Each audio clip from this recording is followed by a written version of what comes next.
Hello दोस्तों, स्वागत है आप सभी का आशीष सिंह लेक्चर्स के इस नए वीडियो में। दोस्तों, इस वीडियो से हम लोग शुरू कर रहे हैं विद्युत धारा नाम का चैप्टर।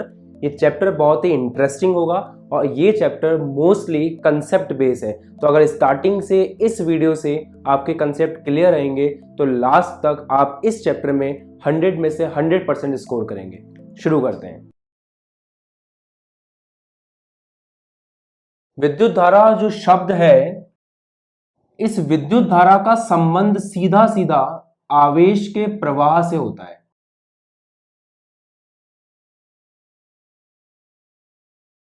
अर्थात आवेश क्या होता है, आप लोग इसके पहले वाले चैप्टर में जिसका नाम था स्थिर वैद्युतिकी, उसमें साफ साफ पढ़ चुके हैं कि आवेश क्या होता है।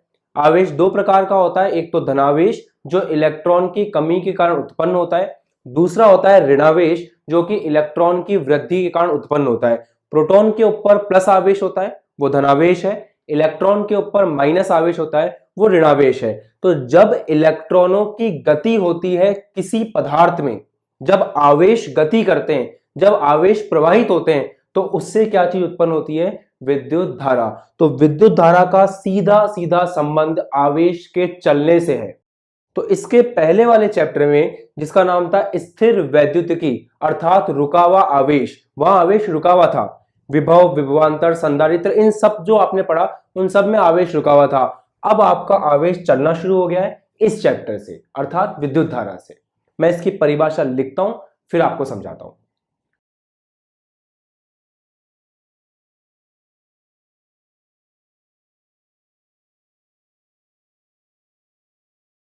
परिभाषा कुछ इस प्रकार है कि किसी चालक के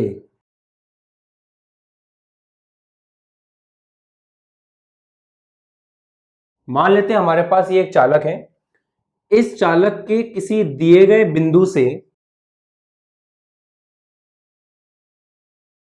एक सेकंड में जितना भी आवेश प्रवाहित होगा उसे कहा जाएगा विद्युत धारा। अर्थात किसी चालक के दिए गए बिंदु से एक सेकंड में गुजरने वाले आवेश की मात्रा को हम लोग कहते हैं विद्युत धारा। परिभाषा एकदम सिंपल है। जैसे मान लो किसी चालक से 5 सेकंड में 20 कूलाम आवेश गुजरता है। कितना गुजर रहा है, 5 सेकंड में 20 कूलाम आवेश। तो एक सेकंड में कितना गुजरेगा, अगर 5 सेकंड में 20 कूलाम आवेश गुजरता है तो एक सेकंड में गुजरेगा 20/5 अर्थात 4। तो किसी चालक के दिए गए बिंदु से एक सेकंड में गुजरने वाले आवेश की मात्रा, इसको अपन क्या बोलते हैं, विद्युत धारा। यह परिभाषा होती है विद्युत धारा की। तो एक तरह से विद्युत धारा क्या हुआ, ये क्या है, आवेश, और ये क्या है, समय। तो विद्युत धारा निकालने के लिए हम क्या कर सकते हैं, आवेश को समय से भाग लगा सकते हैं। इसीलिए विद्युत धारा का सूत्र होता है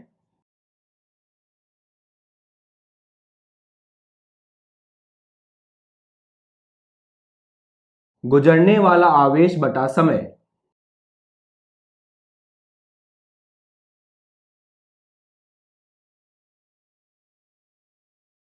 इस गुजरने वाले आवेश को अगर आप और ज्यादा साइंस की भाषा में लिखना चाहें तो प्रवाहित आवेश लिख सकते हैं। प्रवाहित आवेश अथवा गुजरने वाला आवेश बटा समय। औसत विद्युत धारा जिसे हम डेल्टा आई भी कहते हैं वो होती है गुजरने वाला आवेश डेल्टा क्यू बटा समय डेल्टा टी।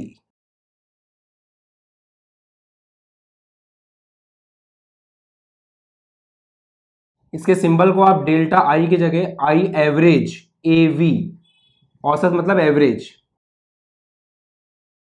तो एवरेज का आई एवी भी लिख सकते हैं। तो विद्युत धारा क्या चीज होती है, विद्युत धारा आवेश के प्रवाह से उत्पन्न होती है। विद्युत धारा को परिभाषित कैसे किया जाता है, किसी चालक के दिए गए बिंदु से एक सेकंड में गुजरने वाले आवेश को विद्युत धारा कहते हैं। अब जैसे मान लो कि डेल्टा टी समय में डेल्टा क्यू आवेश गुजर रहा है, जैसे 5 सेकंड में 20 कूलाम आवेश गुजर रहा है, तो एक सेकंड में कितना जाएगा, 20/5, अर्थात आवेश को जब समय से भाग लगाया जाता है तो हम क्या प्राप्त कर सकते हैं, विद्युत धारा प्राप्त कर सकते हैं। अब अगर हम बात करें इसके मात्रक की, तो इसका ऐसा ही मात्रक कैसे आएगा? देखो, आवेश का ऐसा ही मात्रक होता है कूलाम, समय का ऐसा ही मात्रक होता है सेकंड। तो कूलाम बटा सेकंड क्या हो जाएगा? एम्पियर। कूलाम बटा सेकंड को क्या बोलते हैं? एम्पियर। ये साइंटिस्ट का नेम है, इसलिए इसे लिखा जाता है कैपिटल ए। तो यहां विद्युत धारा का मात्रक इस एग्जांपल में आप लिख सकते हो 4 एम्पियर। इसलिए धारा का जो मापन होता है वो किस में किया जाता है? एम्पियर में किया जाता है। अब अगर कोई आपसे पूछे 1 एम्पियर की परिभाषा क्या है, तो देखो, आई बराबर क्या होता है? क्यू बटा टी। अगर क्यू होगा 1 कूलाम, समय भी होगा 1, तो फिर विद्युत धारा कितनी निकल के आएगी? 1 एम्पियर। अर्थात यदि किसी चालक में प्रति सेकंड 1 कूलाम आवेश प्रवाहित होता है, यदि किसी चालक में प्रति सेकंड 1 कूलाम आवेश प्रवाहित होता है, तो उसमें धारा कितनी होगी? 1 एम्पियर। लिख लेते हैं इस बात को। तो परिभाषा बेहद सिंपल हो गई। यदि किसी चालक में एकांक समय में, मतलब 1 सेकंड में अगर 1 कूलाम आवेश प्रवाहित होता है, तो उसमें विद्युत धारा का मान कितना होगा? 1 एम्पियर होगा। ओके। अब आती है बात विद्युत धारा की दिशा। तो विद्युत धारा की दिशा जो हमने मान रखी है वो है बैटरी के धनात्मक टर्मिनल से ऋणात्मक टर्मिनल की ओर।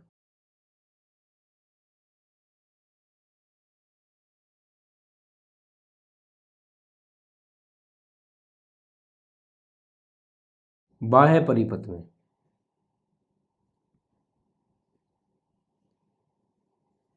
चलिए अब इसका मतलब समझने की कोशिश करते हैं, और इसको ऐसे भी कहा जाता है,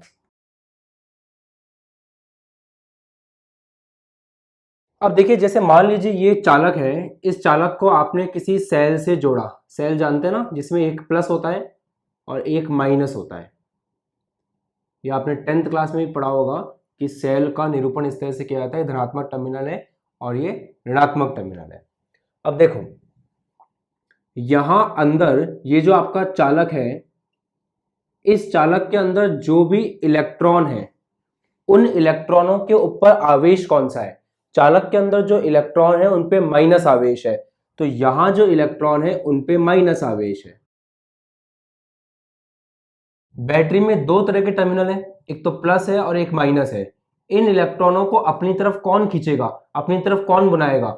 इलेक्ट्रॉन माइनस है और माइनस प्लस की तरफ आकर्षित होते हैं, तो ये जो इलेक्ट्रॉन है, ये इलेक्ट्रॉन इस प्लस की तरफ आकर्षित होंगे।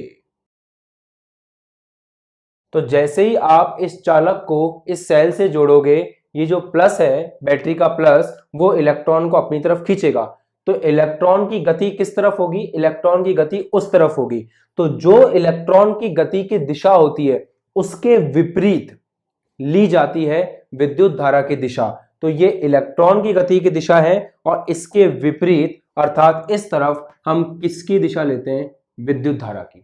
तो एक तरह से विद्युत धारा कहां से कहां जा रही है? इधर प्लस से माइनस की तरफ, ऐसे। ये विद्युत धारा की बात कर रहा हूं मैं। तो विद्युत धारा कहां से कहां जा रही है? प्लस से माइनस। तो आप बोल सकते हो ऐसे कि बैटरी के धनात्मक टर्मिनल से ऋणात्मक टर्मिनल की ओर विद्युत धारा की दिशा ली जाती है, पहली बात। और अगर इसको दूसरे अल्फाजों में कहा जाए, तो विद्युत धारा की जो दिशा है वो इलेक्ट्रॉन की गति की दिशा के विपरीत है। इलेक्ट्रॉन इस तरफ गति कर रहे हैं और विद्युत धारा उस तरफ है। तो विद्युत धारा की दिशा बैटरी के प्लस से माइनस होती है, पहली बात। दूसरी बात, जिस दिशा में इलेक्ट्रॉन गति करते हैं उसके विपरीत दिशा में ली जाती है विद्युत धारा की दिशा। ओके, यहां तक ठीक है। अब अगला सवाल ये उत्पन्न होता है कि विद्युत धारा सदिश राशि है या अदिश राशि है? ये बहुत बड़ा सवाल है। देखो, ऐसी राशियां जिनके परिमाण, परिमाण का मतलब वैल्यू, मान, मान होता है और दिशा होती है उसको बोलते हैं सदिश। ऐसी राशि जिसका केवल मान होता है उसको बोलते हैं अदिश। जैसे समय, समय का केवल मान होता है 10 मिनट, 15 मिनट, 20 मिनट। समय की कोई दिशा नहीं होती है कि आज समय मेरे घर से आपके घर की तरफ चलेगा या कल आपके घर से मेरे घर की तरफ चलेगा। तो समय की कोई दिशा नहीं है, समय का केवल परिमाण होता है, समय की केवल वैल्यू होती है। जैसे 10 मिनट, 15 मिनट, 20 मिनट, 25 मिनट, कोई दिशा नहीं होती। बल, बल एक ऐसी राशि इसकी दिशा होती है। बल आप लगा सकते हो कि एक वस्तु पे इस तरफ बल लगाया जा रहा है, तो उसमें आप बल का परिमाण भी बता सकते हो, 5 न्यूटन, 10 न्यूटन, 15 न्यूटन, और साथ में ये भी बता सकते हो कि दिशा किस तरफ है। तो बल जो है वो एक सदिश राशि है। ओके, तो सदिश अदिश का सबसे पहला अंतर किया जाता है दिशा के आधार पे। अब विद्युत धारा की बात की जाए तो विद्युत धारा का मान होता है 5 ampere, 10 ampere, 15 ampere, 20 ampere, 25 ampere. इसकी दिशा भी होती है, कहां से कहां, बैटरी के धनात्मक टर्मिनल से ऋणात्मक टर्मिनल की ओर, प्लस से माइनस, या फिर इलेक्ट्रॉन की गति की विपरीत दिशा में। तो क्योंकि आपके विद्युत धारा की दिशा भी होती है और इसका परिमाण भी होता है, तो ये कैसी राशि होती है, सदिश राशि।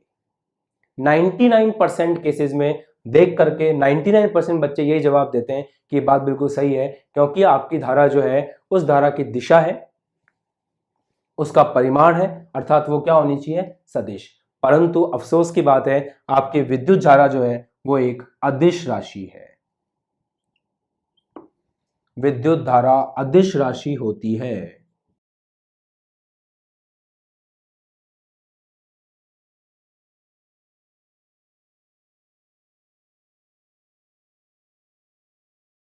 अब सवाल ये उत्पन्न होता है कि विद्युत धारा एक अदिश राशि क्यों है, वाई?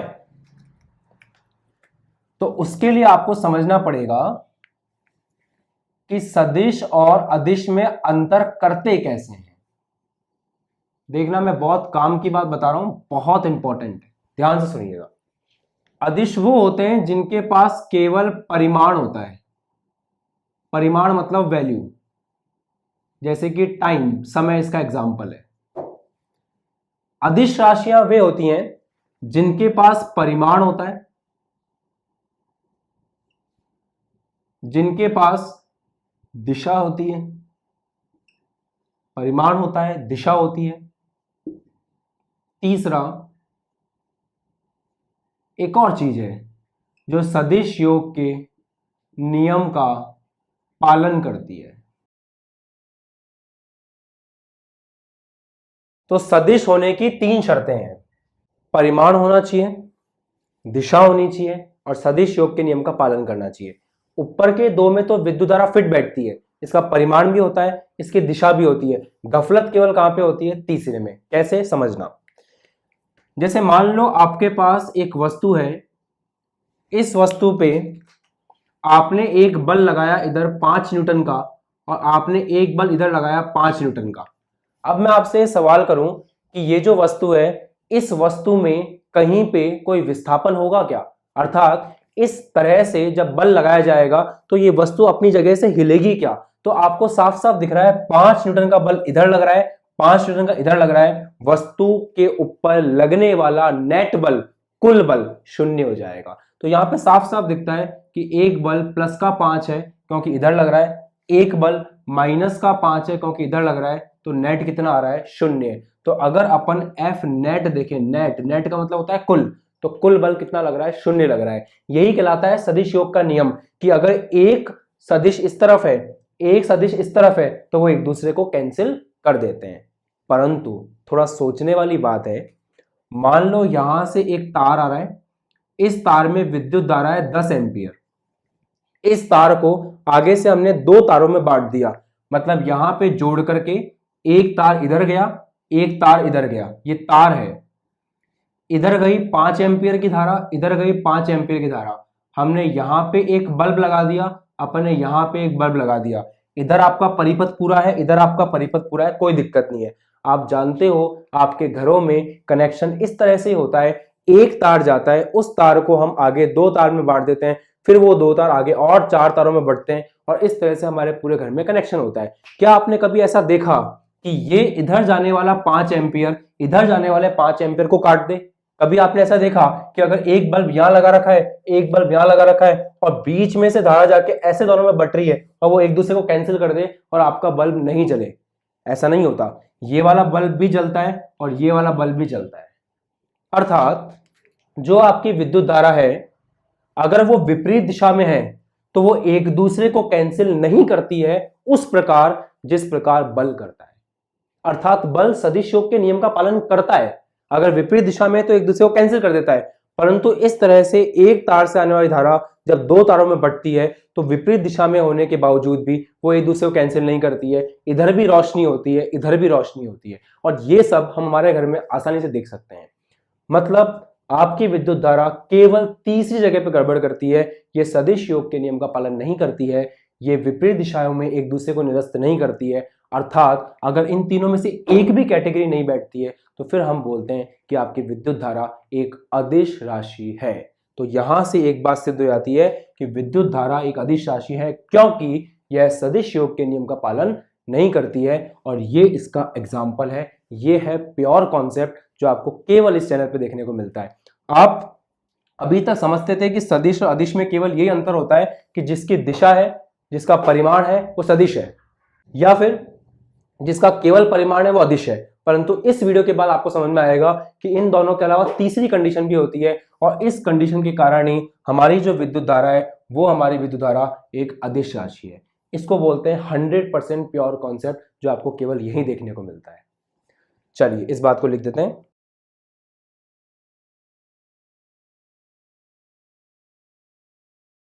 विद्युत धारा एक अदिश राशि है क्योंकि यह सदिश योग के नियम का पालन नहीं करती।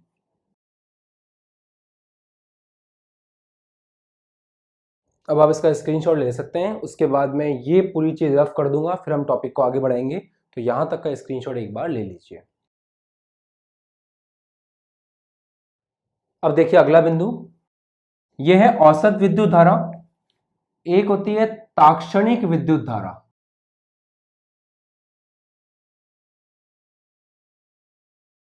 ताक्षणिक विद्युत धारा को अपन क्या बोलते हैं? उसको बोलते हैं आई इंस्टेंटेनियस। इंस्टेंटेनियस एक वर्ड होता है इंग्लिश का। इंस्टेंटेनियस का मतलब है ताक्षणिक, किसी क्षण पर। जैसे मान लो दो तरह के प्रश्न पूछे जाएं कि बताइए समय बराबर 1 सेकंड से समय बराबर 6 सेकंड तक धारा का मान कितना था। तो एक समय अंतराल आपको दे रखा है 1 सेकंड से 6 सेकंड तक। तो जब समय अंतराल दिया होता है तो वो हमसे पूछ रहा है औसत विद्युत धारा। और अगर मान लो प्रश्न ऐसा पूछे कि समय 4 सेकंड पर एग्जैक्ट 4 सेकंड में बताओ विद्युत धारा कितनी है, तो उसको बोलते हैं किसी क्षण पर, और उसको कहा जाता है ताक्षणिक। ताक्षणिक होती है dq बटा dt, अर्थात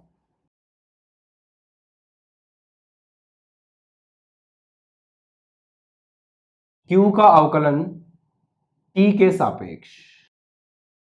अब ये वाली बात और ये वाली बात, इन दोनों में जो अंतर है वो जब मैं आपको न्यूमेरिकल्स कराऊंगा तो समझ में आएगा। फिलहाल आप मेरी ये बात इस थ्योरी के क्लास में याद रखना कि जब औसत विद्युत धारा की बात कर रहा हो तो सूत्र लगाएंगे डेल्टा क्यू बटा डेल्टा टी। औसत का मतलब कोई समय अंतराल दे रखा हो, और जब किसी क्षण की बात कर रहा हो तो मैं अवकलन का सूत्र लगाऊंगा डी क्यू बटा डी टी। ये सूत्र कैसे लगाए जाते हैं ये मैं न्यूमेरिकल में सिखाऊंगा, परेशान मत होइएगा। बट हाँ याद रखना कि जब किसी क्षण पे पूछ रहा है तो ये सूत्र लगाएंगे, और जब समय अंतराल की बात कर रहा है तो ये सूत्र लगाएंगे। इतना आपको याद रखना। अब अगली बात सुनो, विद्युत धारा का मापन किससे किया जाता है? विद्युत धारा का मापन एमीटर से किया जाता है।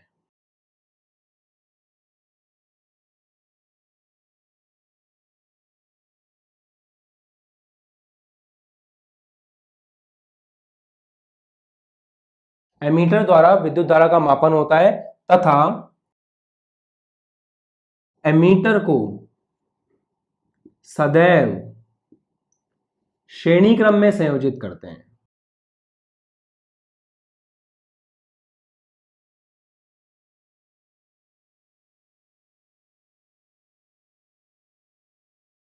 श्रेणी क्रम का मतलब क्या होता है सुनना। जैसे मान लो ये बल्ब है, इस बल्ब को से आपने एक बैटरी को या एक सेल को जोड़ा, सही है। अब आपको ये मापना है कि ये जो सेल है ये इस बैटरी में कितनी धारा उत्पन्न कर रहा है। तो इसको मापने के लिए आप जिस यंत्र का प्रयोग करते हैं उस यंत्र को कहा जाता है एमीटर।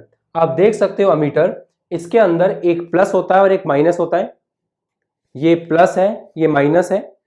इसको अपन सर्किट में कनेक्ट कर सकते हैं इस तरह से। ऐसे कनेक्ट करते हैं कि बैटरी के प्लस से इसका प्लस हिस्सा जुड़ा रहे और बैटरी के माइनस से इसका माइनस हिस्सा जुड़ा रहे। जैसे ही इसके अंदर विद्युत धारा प्रवाहित होती है इसमें रीडिंग आना शुरू हो जाती है। आप देख सकते हैं अभी इसका पॉइंट 0 पर है क्योंकि इसमें कोई धारा प्रवाहित नहीं हो रही है। जब इसमें धारा प्रवाहित होना शुरू होगी तो ये कांटा अपने आप ऊपर उठेगा और आपको विद्युत धारा का मान देगा। तो विद्युत धारा का मान प्राप्त करने के लिए, विद्युत धारा का मापन करने के लिए हम जिस यंत्र को काम में लेते हैं वो यंत्र होता है अमीटर। और अमीटर को हमेशा श्रेणी क्रम में संयोजित किया जाता है। जैसे ये बल्ब है तो इस बल्ब के जस्ट बाद में इस तरह से हम लोग किसको लगा देंगे, एमीटर को। तो देखिए इस बल्ब के जस्ट बाद में एमीटर को लगा दिया जाएगा, प्लस माइनस इस तरह से। अर्थात इसका प्लस बैटरी के प्लस से, इसका माइनस बैटरी के माइनस से, और इस तरह से जोड़ दिया जाएगा। और जब इसमें विद्युत धारा प्रवाहित होगी प्लस से माइनस की तरफ तब ये बल्ब जलेगा और इसके अंदर ये जो कांटा है वो 0 से उठना शुरू होगा और आप पढ़ पाओगे कि कितने एम्पियर धारा प्रवाहित हो रही है। 0.5, 1, 1.2, 1.3। आप इसकी रीडिंग आराम से ले सकते हो।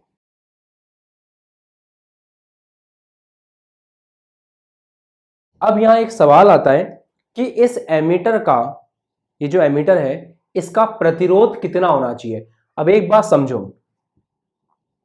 प्रतिरोध क्या होता है? प्रतिरोध होता है धारा के मार्ग में रुकावट। मतलब इस एमीटर का प्रतिरोध कितना होना चाहिए, ये धारा के मार्ग में कितनी रुकावट उत्पन्न करना चाहिए। वैसे प्रतिरोध 1-2 क्लास के बाद में आता है जब ओम का नियम आता है, परंतु आप 10th में थोड़ा बहुत पढ़ चुके होंगे इसलिए मैं इस नाम को काम में ले रहा हूं। और एक खास बात बता रहा हूं कि ये जो एमीटर है अगर ये आदर्श है, आदर्श मतलब आइडियल, अगर ये आदर्श है तो इस एमीटर का प्रतिरोध जो है वो 0 होना चाहिए, 0 आदर्श एमीटर के लिए। ऐसा क्यों? क्योंकि देखो इस एमीटर में से धारा प्रवाहित होती है, यहां से धारा जाती है, फिर किस में जाती है, एमीटर में। तो जब इस एमीटर में से धारा प्रवाहित होती है तो ये एमीटर की सुई ऊपर चढ़ती है और हमको धारा का मान बताती है। अगर इस एमीटर में से कम धारा प्रवाहित होगी तो हमें धारा का मान गलत मिलेगा, कम मिलेगा। कम धारा क्यों प्रवाहित होगी?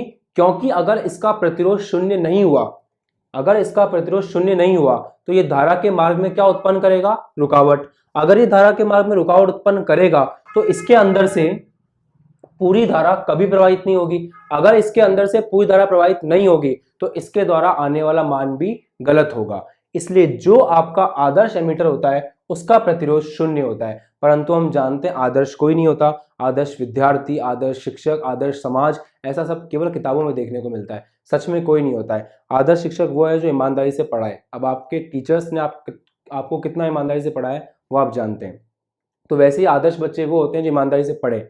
आप कितना ईमानदारी से पढ़ते हो आपको पता है। तो ऐसे ये भी ऐसे ही है, ये आदर्श नहीं है, हो भी नहीं सकता, क्योंकि ऐसा कोई संभव ही नहीं इसका प्रतिरोध 0 हो। फिर भी हम ये कोशिश करते हैं कि कम से कम 0 नहीं तो कम से कम हो, इसका प्रतिरोध कम हो। तो अगर आदर्श एमीटर है तो उसका प्रतिरोध 0 होता है। अदरवाइज जो सामान्य एमीटर है उसका प्रतिरोध हम निम्न रखते हैं,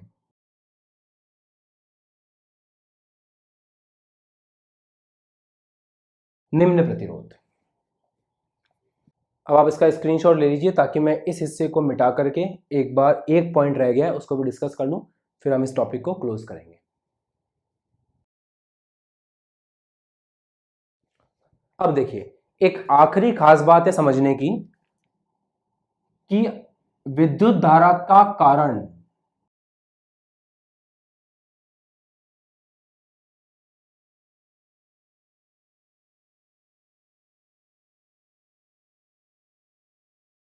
देखिए विद्युत धारा जो है वो प्रवाहित होती है तब जब आवेश का प्रवाह होता है। आवेश प्रवाहित तब हो सकता है जब वो मुक्त हो।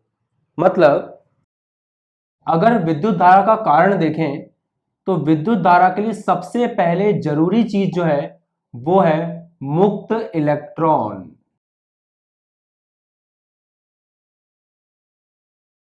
भाई नाभिक अपने इलेक्ट्रॉनों को पकड़ के रखता है। अगर नाभिक उन इलेक्ट्रॉनों को इजाजत दे कि बैटरी लगाने पर, ऐसे कभी भी आपको पता है धारा प्रवाहित नहीं होती है, परंतु बैटरी लगाने से धारा प्रवाहित होती है। और बैटरी लगाने से ही धारा प्रवाहित क्यों होती है ये आप इसके बाद वाले वीडियो में पढ़ोगे जब हम बात करेंगे अपवहन वेग की। ये विद्युत धारा का इंट्रोडक्शन वीडियो है, ये इस चैप्टर को इंट्रोड्यूस करवा रहा हूं मैं आपसे, फिर एक एक करके फॉर्मूला आएंगे, चैप्टर थोड़ा बड़ा है ये, पर प्यार समझिएगा कि जब तक बैटरी नहीं लगाओगे धारा प्रवाहित नहीं होगी। बट बैटरी लगाने के बाद भी कुछ में धारा प्रवाहित होती है, कुछ में नहीं होती है। जैसे प्लास्टिक का तार बना के उसमें कितनी बड़ी बैटरी लगा दो वो जल जाएगा, परंतु धारा का प्रवाह नहीं करवाएगा। जबकि अगर लोहे का तार है, तांबे का तार है, चांदी का तार है, तो उसके अंदर धारा आसानी से प्रवाहित होती है। तो फर्क क्या है? फर्क है मुक्त इलेक्ट्रॉन का। मुक्त इलेक्ट्रॉन वो है जो बैटरी लगाने पर प्रवाहित हो सकते हैं, जिनको नाभिक आज्ञा देता है कि तुम घूम सकते हो, ये होते हैं मुक्त इलेक्ट्रॉन। मैं कितना ही अच्छा पढ़ा लूं, अगर आप लोग नहीं पढ़ेंगे तो नहीं सीख सकते। बिल्कुल वैसे ही अगर प्लास्टिक है, उस प्लास्टिक के अंदर मुक्त इलेक्ट्रॉन है ही नहीं, पढ़ने की इच्छा है ही नहीं, तो कितने ही ज्यादा बैटरी लगा दो, मैं कितना ही अच्छा पढ़ा लूं, आप वहां से कुछ ले नहीं पाओगे। जैसे वो मुक्त इलेक्ट्रॉन नहीं होने के कारण प्लास्टिक के अंदर धारा प्रवाहित नहीं होती है। तो एक बात याद रखना, मुक्त इलेक्ट्रॉन विद्युत धारा का सबसे बड़ा कारण है। किसके अंदर? पदार्थ के अंदर। और जिनमें मुक्त इलेक्ट्रॉन होते हैं उनको अपन क्या बोलते हैं? चालक। तो लोहे और प्लास्टिक में क्या फर्क है? फेल होने वाले बच्चे और टॉप करने वाले बच्चों में क्या फर्क होता है? पढ़ने की इच्छा। बिल्कुल वैसे ही जो आपका प्लास्टिक है उसको भी हम बैटरी दे सकते हैं, जो हमारा लोहा है उसको भी अपन बैटरी दे सकते हैं, परंतु प्लास्टिक के अंदर मुक्त इलेक्ट्रॉन है ही नहीं, पढ़ने की इच्छा ही नहीं है, पास नहीं हो सकता। जो आपका लोहा है उसके अंदर मुक्त इलेक्ट्रॉन है, तो उसको जब बैटरी दोगे, उसको जब पढ़ाओगे तो अच्छे नंबर लाएगा, अच्छी धारा प्रवाहित करवाएगा। पहली बात। दूसरी बात, अगर मुक्त इलेक्ट्रॉन नहीं हो तो मुक्त आयन होने चाहिए। मुक्त आयन का मतलब नमक का डिब्बा। अगर नमक के डिब्बे के अंदर जाकर के तार लगाओगे और धारा को प्रवाहित करने की कोशिश करोगे तो नमक जो है वो धारा को प्रवाहित नहीं करवाएगा, क्योंकि उसके अंदर दो प्रकार के आयन हैं, एक तो Na+ आयन है, एक Cl- आयन है। परंतु जब वो ठोस अवस्था में है तो ये दोनों आयन बहुत अच्छे से चिपके हुए हैं। तो अगर Na+ और Cl- आयन एक दूसरे से बहुत अच्छे से चिपके हुए हैं, घूमने फिरने के लिए मुक्त नहीं है, तो वो धारा का प्रवाह नहीं करवाएगा। परंतु उसी नमक को जब पानी में घोल दिया जाए या उसी नमक को पिघाल दिया जाए गलित अवस्था में, तो नमक को पानी में घोलने पर या गलित अवस्था में ये जो आपका Na+ और Cl- जुड़े हुए थे ये अलग अलग हो जाते हैं। Na+ अलग हो जाता है, Cl- अलग हो जाता है। Na गति करने के लिए स्वतंत्र है, Cl गति करने के लिए स्वतंत्र है, तो विद्युत धारा को प्रवाहित करवाता है। अर्थात जो दूसरी चीज चाहिए किसी विलयन में अगर विद्युत धारा का कारण ढूंढना हो तो वो क्या होता है? मुक्त आयन। जैसे नमक का डिब्बा है, उसमें नमक ठोस अवस्था में है तो विद्युत को प्रवाह नहीं करवाता है, क्योंकि नमक के अंदर उसके आयन गति करने के लिए मुक्त नहीं होते हैं। परंतु उसी नमक को पिघाल दिया जाए या पानी में घोल दिया जाए तो वो विद्युत धारा का प्रवाह करवाता है, क्योंकि वहां पे जैसे ही पानी में घोलते हैं Na+ अलग हो जाता है, Cl- अलग हो जाता है और आपके आयन क्या हो जाते हैं? मुक्त हो जाते हैं। तो गलती मत करना कॉन्सेप्ट समझने में। ऐसा नहीं है कि इलेक्ट्रॉन आवश्यक है धारा के लिए, इलेक्ट्रॉन आवश्यक नहीं है। इलेक्ट्रॉन तो प्लास्टिक के पास भी है, आवश्यक है मुक्त इलेक्ट्रॉन। प्लास्टिक के पास मुक्त इलेक्ट्रॉन नहीं है, फ्री नहीं है इलेक्ट्रॉन घूमने के लिए, इसको बोलते हैं फ्री इलेक्ट्रॉन। फ्री नहीं है, वो लोहे के पास है, वो चालक के पास है, इसलिए उसका नाम चालक है। ऐसा नहीं है कि विद्युत धारा को प्रवाहित होने के लिए आयन चाहिए। आयन तो नमक के पास तब भी है जब वो ठोस अवस्था में है, परंतु तब वो विद्युत का प्रवाह नहीं करवा रहा क्योंकि उसके आयन मुक्त नहीं है। तो यहां पे बहुत गोल्डन पॉइंट है मुक्त, इसको समझना बहुत जरूरी है। अगर आप मुक्त वर्ड को मिस कर जाओगे तो बात खत्म है। इलेक्ट्रॉन है कोई मतलब नहीं है, मुक्त इलेक्ट्रॉन होने चाहिए। आयन है कोई मतलब नहीं है, मुक्त आयन होने चाहिए, तब जाके क्या प्रवाहित होती है? विद्युत धारा। और अब बैटरी ऐसा क्या करती है कि ये मुक्त इलेक्ट्रॉन घूमने के लिए मजबूर हो जाते हैं, ये हम इसके अगले वीडियो में पढ़ेंगे। ठीक है, तो यहां तक का स्क्रीनशॉट आप ले सकते हो। स्क्रीनशॉट लेते लेते मैं रिवाइज करवा देता हूं फटाफट। विद्युत धारा किसी चालक के अंदर जब आपका आवेश प्रवाहित होता है तो उससे विद्युत धारा उत्पन्न होती है। आवेश आपके मुक्त इलेक्ट्रॉन हो सकते हैं, आवेश आपके मुक्त आयन हो सकते हैं। एक चालक के दिए गए बिंदु से एकांक समय में जो भी आवेश गुजरता है उसे अपन क्या बोलते हैं, विद्युत धारा। मान लो डेल्टा टी समय में डेल्टा क्यू आवेश गुजर रहा है, तो आप देख सकते हो डेल्टा टी समय में अगर डेल्टा क्यू आवेश जा रहा है तो एकांक समय में कितना जाएगा, डेल्टा क्यू बटा डेल्टा टी, अर्थात यही क्या कहलाएगा, विद्युत धारा। विद्युत धारा का ऐसा ही मात्रक होता है कूलाम बटा सेकंड, जिसको साइंटिस्ट एम्पियर के नाम पे हम लोग एम्पियर कहते हैं। एक एम्पियर का मतलब है अगर एक कूलाम आवेश एक सेकंड में प्रवाहित हो तो धारा का मान 1 एम्पियर होगा। विद्युत धारा की बदनसीबी है कि उसकी दिशा होती है धनात्मक टर्मिनल से ऋणात्मक या इलेक्ट्रॉन की गति की दिशा के विपरीत, परंतु फिर भी वो क्या है, एक अदिश राशि, क्योंकि तीसरी बात में फिट नहीं बैठती। और तीसरी बात क्या है कि उसको पालन करना पड़ेगा सदिश योग के नियम का, और वो सदिश योग के नियम का पालन नहीं करती है। आगे आते हैं। विद्युत धारा जो है उसका मापन एमीटर से होता है। एमीटर जो है वो मैंने आपको दिखाया था। एमीटर को हम लोग हमेशा श्रेणी क्रम में संयोजित करते हैं। एमीटर अगर आदर्श है तो इसके अंदर कोई भी प्रतिरोध नहीं होना चाहिए, अर्थात इसके अंदर धारा के मार्ग में कोई रुकावट नहीं होनी चाहिए। परंतु अगर ये आदर्श नहीं है, जैसा कि हमें देखने को मिलता है, तो हम लोग कोशिश करते हैं कि प्रतिरोध शून्य नहीं हो तो कम से कम निम्न हो, ताकि धारा ज्यादा से ज्यादा इसके अंदर से जा सके। उसके बाद ये बात आती है कि धारा के प्रवाहित होने का कारण चालक में होता है मुक्त इलेक्ट्रॉन और विलयन में होता है मुक्त आयन। ये केवल इंट्रोडक्शन वीडियो था, बेसिक मैंने आपको बताया धारा के बारे में। अगले वीडियो में हम लोग अपवहन वेग की बात करेंगे, जो एक इंपॉर्टेंट टॉपिक रहने वाला है इस चैप्टर का। नेक्स्ट वीडियो से ये चैप्टर प्रॉपरली स्टार्ट हो जाएगा, डेरिवेशंस आना शुरू हो जाएंगे, इसलिए ये जो कंसेप्चुअल वीडियो है ये आपके लिए काफ़ी जरूरी था।